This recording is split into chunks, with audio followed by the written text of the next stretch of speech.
Hello students. Today I am going to discuss about the misconception in chemistry. So today's topic on misconception is how methanol acts as nucleophile.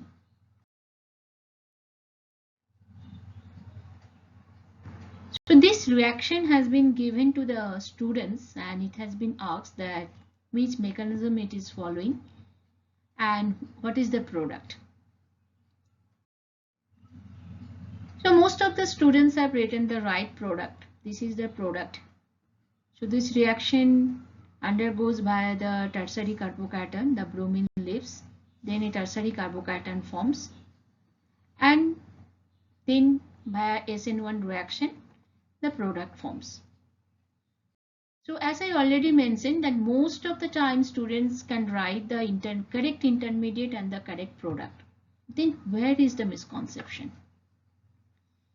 The misconception is the concept of nucleophile. How does methanol act as a nucleophile? Here methanol you are acting as a nucleophile. But when you ask students to write the mechanism, then you will find out that where students are going wrong. So here it is.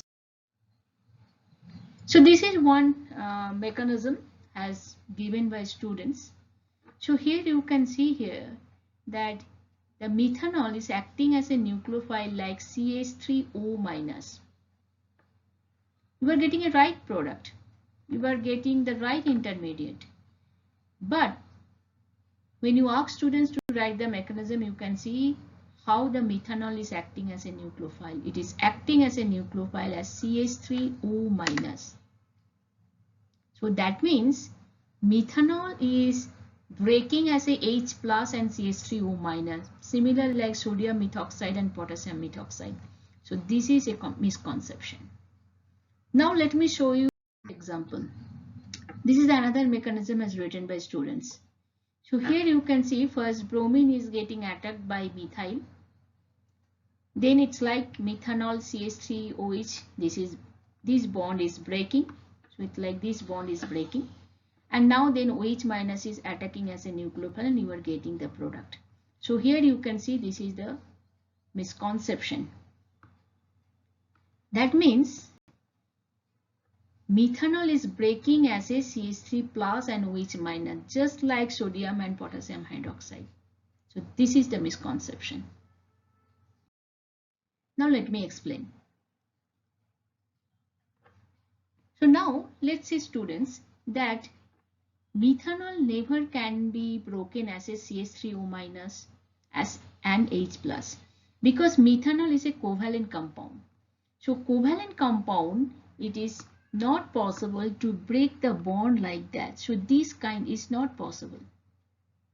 So it is only possible when we make a sodium methoxide, and sodium methoxide is an ionic compound and then it forms Na plus and OCH3 minus. Now this OCH3 minus can act as a nucleophile or can act as a base. When it attacks H plus, then it is acting as a base. When it attacks a positively charged carbon, means a carbocation, then it is act as a nucleophile. So that is only possible when the compound is a ionic compound like sodium methoxide or potassium methoxide. That is absolutely not possible in methanol. Now let's explain the second mechanism. The second mechanism, which is written by students, where methanol is acting just like a sodium hydroxide or potassium hydroxide. So again, methanol is a covalent compound. So since this kind of breaking is not possible, which you can observe in the sodium hydroxide. Because sodium hydroxide is an ionic compound, so it gives you Na plus and OH minus. So OH minus can act as a nucleophile and OH minus can also act as a base, depending on where it is attacking. If it is a nucleophile, it will attack to the positively charged carbon. And if it is a base, it will attack to H plus. So that means here this kind of which mechanism student has shown, that is definitely not possible. Because methanol is a covalent compound, this kind of breakage is not possible. Now let's explain how methanol acts as nucleophile. So here this is the methanol structure, and here you can see oxygen has two lone pair, so that means it is electron efficient. So in the methanol molecules, that oxygen atom acts as nucleophile. So this is a starting material, and first step is bromine is leaving as a leaving group. A stable carbocation form, which is 3-degree carbocation. Now in the methanol, the oxygen attack to the positively charged carbon, and this is the way methanol acts as a nucleophile. Remember, methanol is not acting as CH3O- or OH-.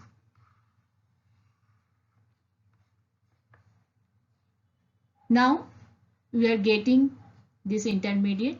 So since oxygen has given its lone pair to positively charged carbon, so now oxygen become positive and a new bond form between the carbon and oxygen, which is black in color. Now we know that each bond contains 2 electrons. So now this OH bond will break. So that means 2 electrons will be given to positively charged oxygen. Now oxygen become neutral and H is leaving as a H plus. So Br minus is already present in the reaction mixture. Now H plus is leaving. So the byproduct is HBr. Hope you understand the explanations, and I think you know that misconception is the barriers to understand the science. So let's clarify all your misconception. And if you have any doubts, any misconception related with chemistry, please feel free to write a mail to chemistry.affinity@gmail.com. Thanks for watching.